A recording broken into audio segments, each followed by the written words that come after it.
Okay, hang on, sorry. Good morning, everybody, and thank you very much for joining us this morning.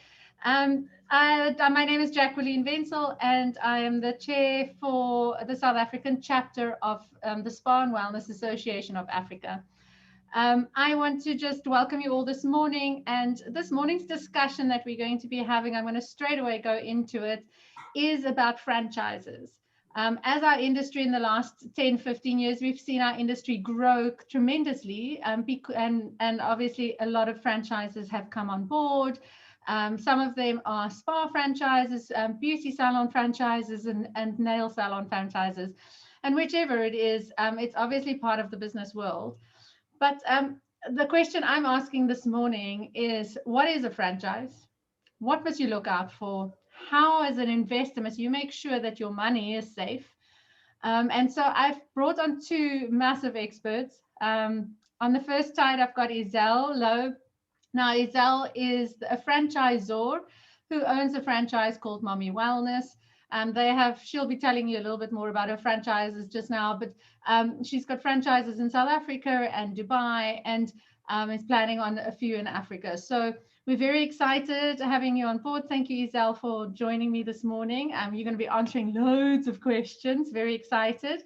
And then we've also got Shanae Leroux.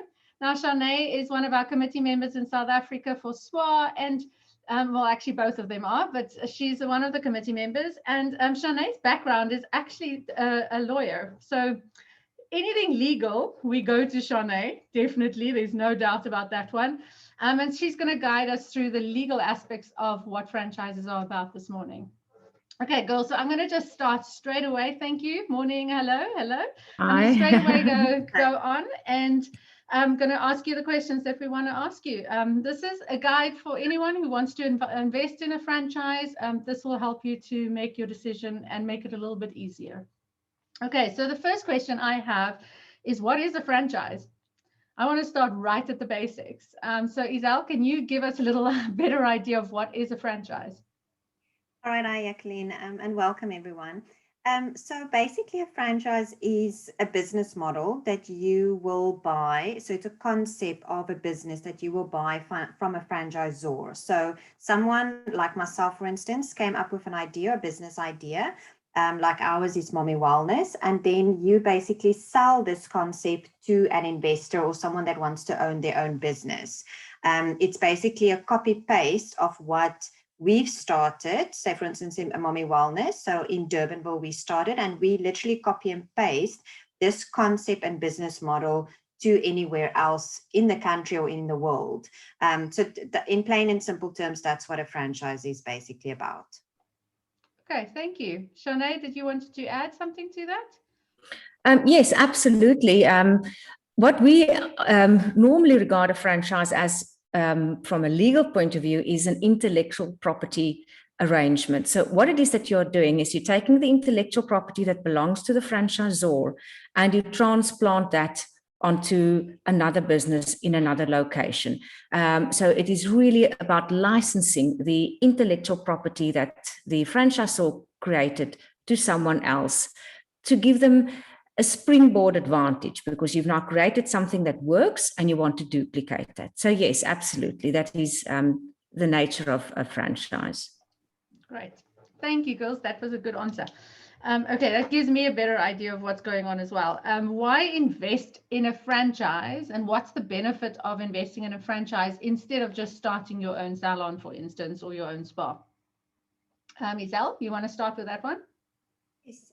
So the benefits are basically that, remember, the franchisor has started this concept. So they have been through the ups and downs, the mistakes that they've made, they've learned their lesson. So they've ironed out any problems or any concerns or any type of, wall that they've hit with certain ideas. So they've ironed out all of that, hopefully, by the time they franchise. Obviously, no franchise is perfect 100%, and there will still be issues, but the main concept and the ideas will be then transferred, and they know what works best for that specific industry. So once you open up your store or your franchise, you have all these benefits. They've already ironed out all the problems for you. So starting your own business, obviously you will have finance, you will have marketing, you will have operations. So you still need to go through all those growing pains, while the franchisor and their store that they've opened have already done that for you.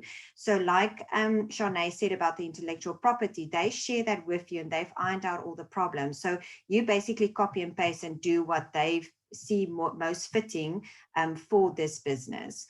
So you've got all the advantage and all the backing of the franchisor in terms of marketing, operations, financial. Again, it still stays your business, and that I think a big problem that franchisees do make, or the mistake that they do, is they think, you know, I can open this business and it will run by itself. They need to understand that it's still their business. It's still your business that you're operating, and still need to build that up. But you have the benefits of the back end and the backing of the franchisor with all these different concepts that you would normally struggle with when you start your business. Thank you. Shanae, anything you wanted to add? No, I think Giselle covered that perfectly. And as I said, it's the springboard advantage that you get by having the basic model already there for you. It's a plug and play with some warning lights indeed, but that is indeed the advantage. Yeah. I think if I can add to that, maybe just from a business point of view, you know, I've had my business for 16 years, and I remember that first 5 years is teething problems that you go through, you know, seasons, you know, marketing issues, staff issues, and all of those things. And you have to, it would be nice to be able to rely on someone that I could go to as a slight mentor, if you wanted to call it that, could obviously help you, guide you, tell you what they've done and that what worked for them. And that's what a franchisor is obviously helping with as well. Yeah, thank you. What should an investor look out for when choosing a franchise? We are seeing more and more ladies arriving in our industry who's never been in the beauty industry, who are not qualified beauty therapists or spa therapists or so, and they're arriving, they might have the finances and they would like to invest in a franchise. I'm finding more and more of them wanting to do that, but they do think, like you said, Giselle, that they do think that it's an easy process and it's in, you know, they can just set up the business and it will run itself. We know that doesn't happen. But we're also seeing that a lot of them tend to invest some of them hardest saving, you know, money that they've saved for years, investing in these franchises, and then a year down the line, it falls apart and they lose all their money. And so, what can we, as you know, as an association, just give them some guidelines on what should, you know, how do you go about choosing the right franchise? And what are the potential challenges that you might have in choosing that? So maybe you can start with Shanae now. Shanae? Yes, I think it's very important to have some experience in the specific type of franchise that you're interested in. If you have no experience in the beauty industry, buying a franchise along those lines would make it very hard for you. So that is really very important. You need to make sure that you have enough funding, and you need to make sure that you've done proper market research. And I think that is normally where a lot of people lose their funding, because they haven't done the research. There are two types of aspects that you need to research. The first is your market. What works in one market, maybe in the Johannesburg environment, is not necessarily going to work in the Cape Town environment, just as an example. So you need to make absolutely sure that that concept is viable in your area. You need to make sure who your competitors are going to be in that area. If, for example, it is a franchise associated with nail care, you need to make sure that there aren't 10 other nail care salons close by. So your market research has to be done very well. You need to do a due diligence with regards to the franchise that you're interested in too. Remember, you are now licensing the intellectual property rights belonging to the franchisor. So make sure that they have those rights. Have they registered their trademarks, for example? Are they unique in their field? Is there something... is there a niche market that they have penetrated that you will have access to? what is their own financial situation? Because remember, they will have to give support to you in the beginning. If they are using the funds of their franchisees to support their own businesses because they are not really that successful, that is a red flag that has to go up immediately. So make sure that you have access to the financial documentation so that you can assess whether the business is successful. Make sure that you know what you're going to get. So there's lots of questions that you need to ask. Are you going to get advertising support? What is the training support that you're going to get? If it's a specialized business, because you will be doing medical work as well, is there going to be specialist training to your staff? Is it going to be ongoing training? So there's a lot of questions that you have to jot down and start investigating the moment you are interested in a franchise. Yes, it really offers a wonderful business model, but there are risks and your homework has to be done very well. Thank you. That's already halfway there. I'm going to over to you, Zell. Can you give us your feedback on what should a franchisee, look at before investing? Yes, I think Shanae, covered quite a few points. What I would just also, once you've done your market research and once you've identified, all right, this is the franchise that I want to invest in. This is, my interest, and I'm going to go for this. The second thing that then needs to follow is the documentation. Like Shanae mentioned, the trademark that needs to be registered. But the most important is then they need to have a disclosure document that needs to sent to you with an application form. Okay. I'm going to just quickly stop you there. We're going to get to all the documents left, right, and center. Okay. I just want a general overview for now. Okay. All right. So the other thing that I would just add to Shanae is that you need to ask the franchisor in terms of doing your marketing research as well, to ask if you can speak to the other franchisees in the group. Good idea. Also give you a very good idea of, where the brand is, what support they're giving to the other franchisees. So ask the franchisor if you can speak to other franchisees, and listen to their feedback and what they say about the brand as well. Okay, that's a great idea. I think it's similar to, using an accountant. You're going to get some, research first to see if they actually have, done their job properly somewhere else, or a builder or anything like that. I feel like there is not enough research done by investors at this stage. We're seeing all over investors being burnt a bit, and then after the thought, they realized that maybe they didn't do their homework, or maybe they shouldn't have, invested any money until they didn't actually have all the legal documents in place. And we're seeing that quite often now. I've even had, spa owners come to me and they go, well, I've invested in the spa, and then found out afterwards that they were charged 4 times the amount for a plastic bowl, for instance, than they could have bought it at Plastic Warehouse, the same thing. And I think that's a big concern that people need to consider before they go and invest their money into something like that. Okay, but thank you. That will. What I wanted to know was how do you determine a feasibility of a franchise? Because something that's come through a little bit is where franchisors have paid their deposit, or franchisees, sorry, have paid their deposit, and then only premises are searched for, and then when there's no premises available and they can't find anything suitable, then the whole thing falls apart. And so, where do you draw the line to determine whether it's actually a feasible area to have that franchise in? Do you search for your premises first and then go for the franchise, or do you, how do you go about it? I mean, it seems to me like it's a bit of a minefield. Jacqueline, I can just say what we do. But we basically, if we get an inquiry for a franchise, we are upfront with them. So we will tell them, right, we have X, Y, and Z premises available right now that we can negotiate with the landlord and we can move in the next month or two. Or yes, there's a franchise available in that area. Say, for instance, we say Sandton. So that is available because there's no other competitors in terms of our franchise group that's in the Sandton area.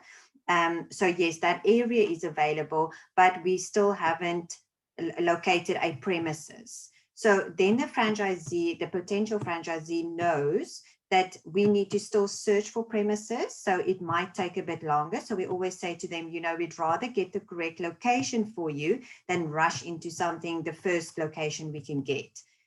So those are the two. So we communicate with them either, yes, we have premises, or no. So you are going to wait a bit longer. Are you willing to do that? And then we can search for premises. Or yeah, so that's basically the two routes that we go and tell them, listen, it is available, or we still need to search for premises in that area, but it's available for you to open a branch there. And just a quick question, do they pay you a deposit before you reveal that to them, or do they, and even if there isn't any premises, do they pay a deposit and then wait 6 or 10 or 8 months or however long until there is premises? Or is it something that they only pay once the premises have been semi-secured? Obviously we can't sign a lease yet, but semi-secured, or? Yes, so there's different ways that we do it. So sometimes, for instance, it happened with our Ballito branch. The lady wanted to secure Ballito for her, so there wasn't premises available, and we said to her we would need to look for premises, but she said she wanted to secure the Ballito area for us, so she paid the deposit. So we said to her, in the next month we will secure premises for her. Other people don't want to secure an area. They wait until we find premises, and then only do they pay over the franchise fee. So it really depends on how, I don't want to say desperate, or how quick they want to open, and if they want to secure that area for them, because they might see a potential that someone else can open, or I might get an inquiry for that area. So she would rather, secure that area for her, and yeah. Thank you. Shanae, did you wanted to add something to that maybe? From a legal I think that's absolutely correct. Remember, franchises are normally allocated in specific geographic areas.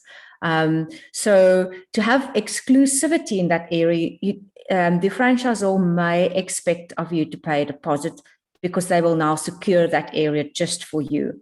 However, I would always recommend that proper documentation be entered into before any money is paid over. So even if there's going to be a waiting period associated with your location, make sure that you are properly protected before you sign, before you make payment for a deposit. Great. That's actually my next question. What documents need to be in place for a franchise to be valid?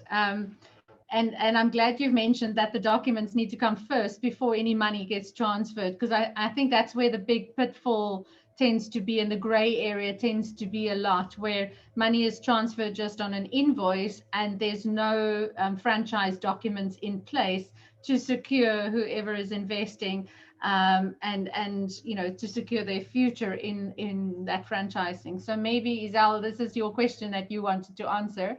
So maybe you can start there, and then we can go back to Shanae again. Yeah, I think Shanae would be even more clued up.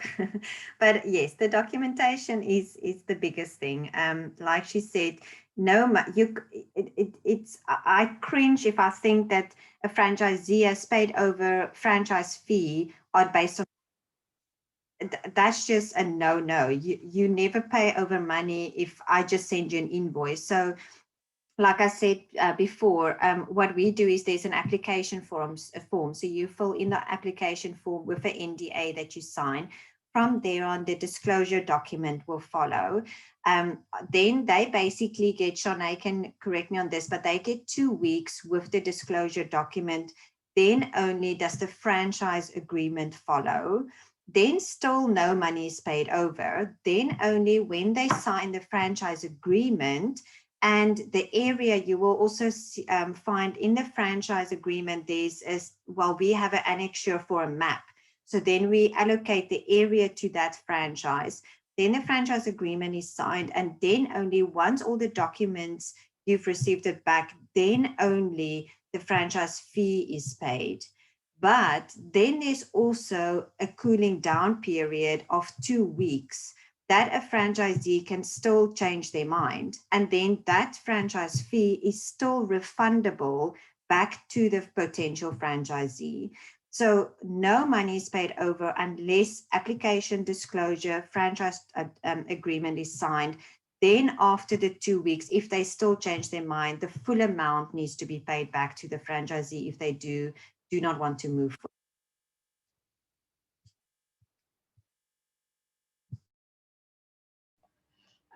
I think that's something that people don't really necessarily understand. I'm seeing a lot of people losing money or because of the process not being followed properly.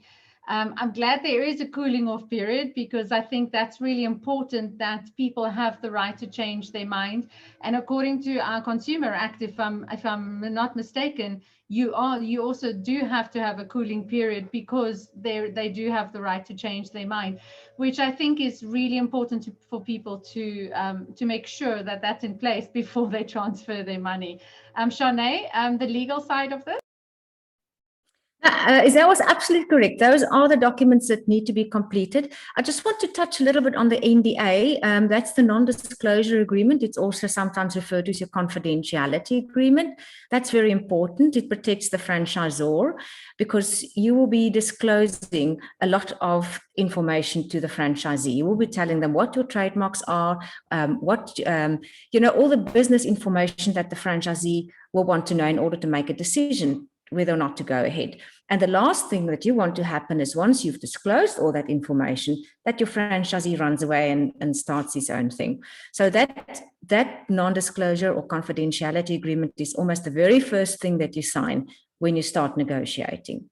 And then the franchise agreement, which is normally quite a lofty agreement with lots of clauses, and I can touch a little bit later on the important things that you need to have in your franchise agreement. That is really your master agreement. There's other documentation that follow. I mean, you want your franchisee also to supply you with information. You will want to know that they have a trading license in place at their premises, that their own business is in order. So yes, but those are the two main agreements. Absolutely, I agree with you as well. Okay. Elaborate for me what needs to be in this franchise document that you spoke about, that there are certain, might as well go on to that now. All right. It's very important that there are good definitions around the intellectual property rights that I spoke of. And when we talk about those rights, we talk about the brand name or the trademark. We also talk about copyright. Now, there will be copyright in your operational manuals. There will be copyright in your treatment menus. And that is important to disclose. Remember, if we don't properly define all those things, it's very difficult to protect afterwards. So if you just have broad statements around my brand and my copyright, it's the court, if there's a problem later on, is going to find it difficult to help you. And the very important thing that you need to define is your know-how. Now, your know-how or your trade secrets are really your business operations, and that would include your operations manual. It will include your marketing plans. How do you market? It will disclose your bookkeeping strategies. So all of that, your training manuals, that would also all be part of your know-how. So make sure that all your intellectual property is properly defined. That's the first thing. Then we need to have a confidentiality clause also in the franchise agreement that will really cover your confidential information, even if your franchise agreement expires. So that is very important to bear in mind, that you will always be protected, even if that franchise is no longer in existence. We need to make sure that we properly define the duration of the agreement. How long am I going to be entering into an agreement for? it depends very much on the nature of the franchise. Sometimes 5 years with a renewable period of every 5 years, or maybe a 10-year agreement at a time. So that must be properly described as well. We want to describe the premises, the location. So as I said, your franchise is for a specific location that must be properly described. Am I going to be allowed to conduct business just in one city, or can I go beyond that? Can I open another branch in my city or in my area? So that has to be dealt with properly as well. What about shop fitting and what my business is going to look like? How's that regulated? Because remember, your agreement regulates your relationship with your franchisor. So what is going to happen around the shop fitting? Is my franchisor going to supply it, or am I going to get guidelines and I pretty much have a free hand when it comes to the look and feel? So that is very important as well. Then there's the whole financial issue, and that there are different ways to do that. You can pay an upfront fee or an annual fee or a joining fee. That is normally the case. And then in addition to that, you pay royalties, or that's your license fee. That's based on your turnover. And that changes for the type of industries. I'm sure Isabel will talk a little bit about our industry and the typical royalty fee that you can expect there. And then there is sometimes also a requirement for marketing or promotional fees to be paid. So the financial aspects has to be dealt with. There shouldn't be any gray areas. You should know what's going to happen around the marketing expense. Remember, the whole idea around a franchise is that you share the know-how. So whatever the franchisor is going to advertise should benefit my business as well. But am I expected to pay towards that advertising? Can I place my own advertisements? So the financial aspects and the marketing and the advertising aspects have to be dealt with as well. And then, of course, each of our obligations. What is expected of the franchisor? The franchisor must give me support and advice throughout the franchise agreement. So that is very important. I need to define how that is going to work. In some cases, the franchisor is going to have to give me training as well. That has to be stipulated in the agreement. So, and the franchisor has to help me in protecting the brand. Let's say I have an established franchise in Bloemfontein and someone else registers or opens up another business with a similar name right next door. The franchisor must give me assistance and dealing with that problem. What is expected of the franchisee? That has to be set out as well. Of course, the franchisee has to make prompt payment. There must be clauses dealing with late payments. How am I protected as the franchisor if my franchisee is no longer in a position to pay? What about insurance? I would strongly suggest that there should be insurance, not just for fire and break-ins and those losses, but also a loss of profit, because the franchisor is also investing a lot of effort and money into the business and has to be protected if there's a loss of profit on the franchisee side. And then, of course, the franchisee must comply with the business operations. The business must be conducted with the rules set in place by the franchisor. I cannot have the name and business Mommy Wellness, for example, and then go off and do my own thing. So those obligations that we each have to be dealt with properly. And then we need to talk about breach. Of course, if I don't do what I said I will be doing, what's going to happen then? That has to be dealt with very carefully as well. And one clause that I always recommend be put in a franchise agreement is around mediation when there's a dispute. Let's not run off to the courts. It's very expensive. Normally, no one is happy in the end of the day, and it takes a long time to resolve. So make sure that there's a mediation clause, that you appoint someone who's an expert in the industry who can sit around a table with you and sort out the problem, because these problems can be sorted out. It usually is around a misunderstanding or a lack of funding. So make sure that there's a mediation clause. Yes, and the other issue that sometimes come up as well is around the restraint that the franchisor has invested a lot of effort in creating the brand and the intellectual property. And there should be a clause that protects the franchisor that in case of the franchise agreement coming to an end, that the franchisee can't compete against the franchisor from the same premises. So that sort of clause has to be dealt with as well, but it has to be fair and reasonable. You can't stop someone from earning a living, but you can stop someone from competing against you from the same premises. So that's really, in a nutshell, the sort of clauses and stipulations that you should expect in an agreement. Wow. That was a mouthful. Thank you. I didn't realize there was so much involved in a franchise, but it completely makes sense for me. It is literally going into a business agreement with someone, and there's variables that can happen. My question is a question came up with me now, and I just wanted to understand that if there is a premises that's been secured, is the name of the premises being put in the franchisee's name? Or is the rental of that premises put into the franchisor's name?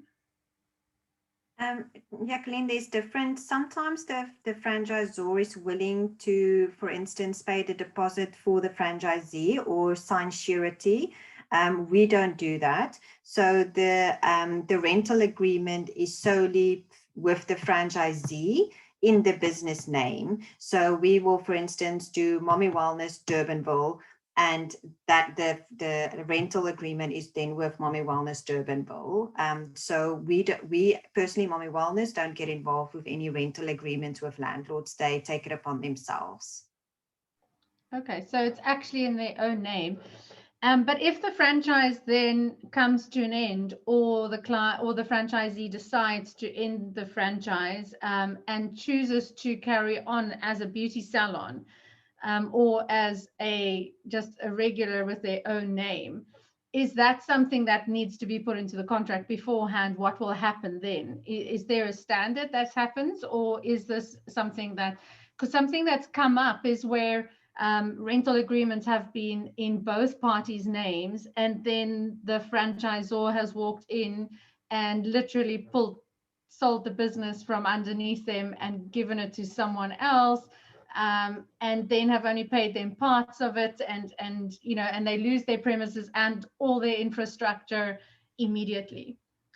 So how do we protect the franchisee from that?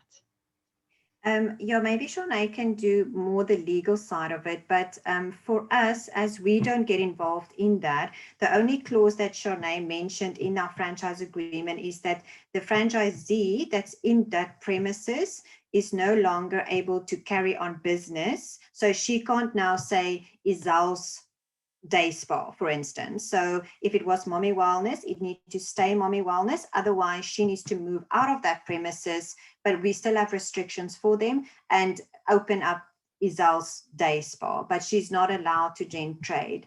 But to be honest with you, maybe Shanae can answer that in terms of if the franchisor is involved and taking over that business. I'm not 100% sure on that. Remember, we have to negotiate our agreement with our franchisor. So it all has to be regulated in the agreement. And that's where we need to go back to as our source. If the agreement stipulates that we both sign as lessees, then I wouldn't recommend that ever. I think that is a very difficult omelette to unscramble in the end of the day. That makes the situation very complicated. So I would deal with the situation upfront in the agreement. I would normally suggest that the lease be signed in the name of the franchisee, but there will be the restraint associated to protect the franchisor. So the licensee will not be able to continue to trade on those premises. And again, very careful thought needs to go into this, because if you know in advance that you are signing a 10-year lease for the property and you've got a 10-year lease for the franchise, all of it is going to come to an end at the same time. and then you can manage your business that much better. And as I said, it boils down to doing proper research, making sure you understand your agreement, and making sure that the agreement covers all those possibilities. Sure. If I look at that, there's one of the questions that we wrote down. I wanted to sort of flip the coin on this whole thing and sort of look from the other side. So for instance, if I'm a spa owner and I think I've got this unique concept and I want to franchise my concept, where do I go? What do I do? How do I start this? I know that every spa can't be franchised. I wouldn't suggest that in any case, because I don't think everyone's unique enough to actually be franchised, because you've got to have a point of difference to actually make it a viable franchise and also a investable franchise. But where do we start if I have a spa or a concept that I'd like franchised? Where do I go and what do I do? Anyone? Isel? Jacqueline, I would say the first thing that you need to do is you need to find a franchise lawyer, because your documentation is your base. So I would say, get a franchise lawyer that's specialized in franchise so that they can draw up these documents that we've discussed for you, your application form, your disclosure document, and your franchise agreement. That's the start to get your documents in order. And that's not a cheap process. I mean, Shanae can let you know that it's quite expensive to get all those documents drawn up. And then once you've got those documents in place, then obviously your other things need to follow internally, like your SOPs, your, all your standard operational manual, your treatment manual, all of that there needs to be in place, because now it's your intellectual property that you are basically putting on paper and giving to someone else. So literally, I'm taking a stupid example, but it needs to say the client walk into the salon, you say good morning, you offer them a glass of water, for instance. So literally every single detail that's happening in your spa, you now need to write down, because you now need to give it over to someone else to copy that process. Because at the end of the day, the standard that you have at your original salon that you as the franchisor started obviously need to be copied to the other salon, because you want that standard to be kept. So I would say, those legal documents first, and then you basically need to transfer your intellectual property onto paper if you haven't done that, revise it, and then see if it makes sense, and if this is actually what you're doing in your salon, because you'll be surprised. You think you're doing it, but in the meantime the therapists are not doing it, not following through on it. So yes, that would be the basis of where you would start. Sure, there's a lot more involved than just taking it and duplicating it in another place. From a legal point of view, Shanae, where do we start? Yes, obviously you must be doing your own market research as well to make sure that you've got something unique to offer. And then, as Isela said, then you start packaging your business on paper and making it a sellable thing. But what is very important to bear in mind is that your intellectual property in some ways can be registered at the trademarks office, for example, and the patent office, if there are, chemical formulations that are unique to you, for example, because that is what you'll be selling. I've seen situations where there are no registered trademarks. The business becomes well known, and all of a sudden there's a problem. There's a problem because someone else owns a similar mark on the trademarks register, and then your entire business can come to an end and you have to change your name. That is an extremely expensive and very embarrassing process. And that is also extremely important when you want to start investing in other territories and other countries. Make sure that market research is done, A. B, make sure that the trademarks and the patents are registered in those countries and it is clear for you to trade there. So that is a very important, but unfortunately also expensive first step that you need to take.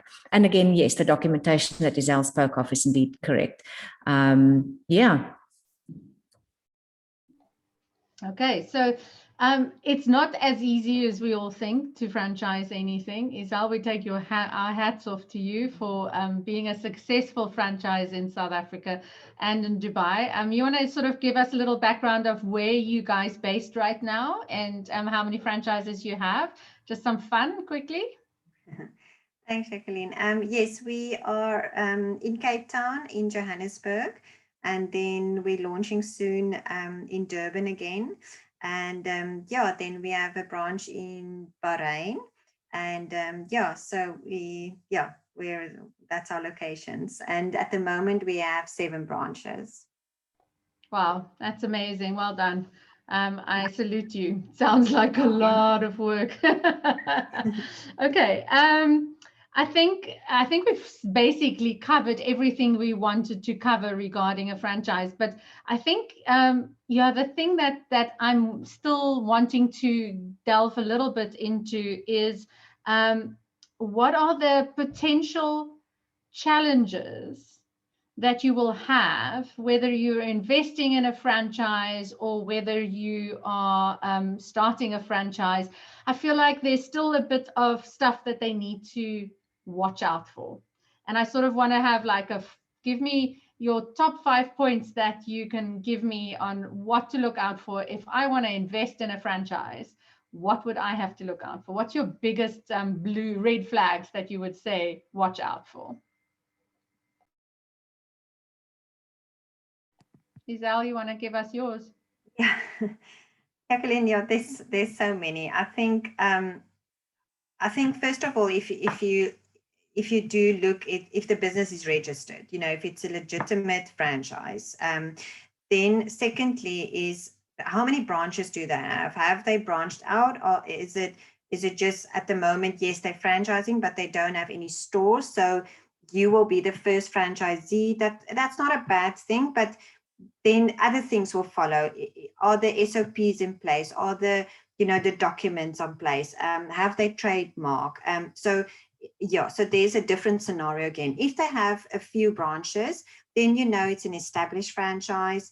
But like I mentioned before, it is very important that the potential franchisee do phone other franchisees and ask them, how have you experienced the brand? Are they growing? All of that. So I would say that would be, and then from a franchisee point of view, like Shanae also mentioned it, financially, you need to make sure that you have the funds available. We always say you need to keep, for us at Mommy Wellness, we always say they need to have a backup of 100,000 in the kitty, for like COVID, we need to pay rent, we things that might happen. So that always needs to be a backup. So for me, for a franchisee, make sure you have the funds available. And then lastly, I would say the support, what kind of support is there from the franchisor? And that you can also find out from the other franchisees, or if you speak to the franchisor, what type of support did they offer you? Because remember now, like we've mentioned before, you're going to pay I didn't mention it, but you pay 5% royalties on your turnover and 2% for advertising. You're paying for that. So what are you getting back from that? So if you establish that and find out what are the franchisor doing for you and how are they supporting you to build this business. But the flip coin of that is the franchisee needs to understand that it's still your business. You still need to put in the hard work. You still need to do your marketing. You need to build up that business. It's not just going to fall on your lap and it's going to be a miraculous business that just works. And that, I think a lot of franchisees do not realize that I can buy this business and yes, other branches are working very well, but it's because they put in the work. So they need to understand it's not just a business, any franchise that you can buy and it's just miraculously working and you're making profit. They need to put in the work to make it work. It's like any other business. You still need to actually make it work. Shanae, do you have a last few minutes or last few suggestions? No, I mean, I have the same basic suggestions regarding challenges. Make sure that you've done your due diligence, both with regards to the franchisor's business and with regards to your market research. Make sure that you've got enough funding, like Isel said, not just enough funding to put down the initial fee and start with the business, but there's some backup. And yes, those are really the three very important things. And make sure that you've got an exit strategy. If it doesn't work for you, what do you need to do to get out? If there is a pandemic like we've just had, how am I protected if my business fails? So that make sure that those things are in place. Thank you. That's great advice. Thank you so much, girls. I think that has come to the end of our discussion on franchises. For those of you who have any questions, you are welcome to contact us on at SWA. You can just send your emails to admin@swaafrica.org, and they'll pass it on to us, or they'll pass it on to me, and I will make sure that your questions are answered by one of our panelists. So thank you for listening this morning. Thank you, Isel, and thank you, Shanae, for your time. We appreciate it. And thank you for just being present. And we hope that those of you who are investing in franchises invest wisely. It is still a business. It still needs to make a profit. So please make sure that you do your due diligence before you spend your hard-earned money. And good luck out there. We hope it works really well for you. Thank you for your time, both of you, today. Thanks, girls. We'll see you all soon.